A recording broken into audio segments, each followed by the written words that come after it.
මනුස්සයන්ගේ හිනාව කියලා කියන්නේ මනුස්සයන්ව හරි ලස්සනට අපූර්වට ලස්සන කරලා පෙන්නන එක ඇඳුමක් විතරයි. හැම මනුස්සයම hina වෙන්නේ තමන්ගේ සතුටටම නෙමෙයි. තමන්ගේ මූණෙන් පෙන්නන හිනාව ඇතුලේ හැංගිලා තියෙන දේවල් ගොඩක් තියෙන්න පුළුවන්. ඒ නිසා තමන්ගේ වටේ ඉන්න මනුස්සයෝ ගැන හොඳ සැලකිලිමත්ව ඉන්න. නැති වුණාට පස්සේ අඬන එකවත්, කියවන එකවත්, දුක් වෙන එකවත් නෙමෙයි වෙන්න ඕන.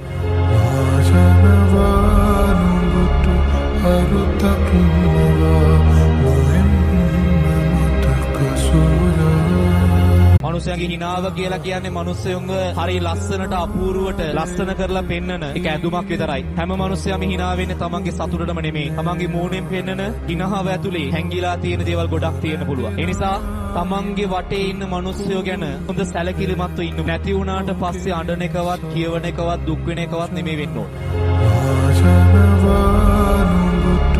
අරුතකින්නවා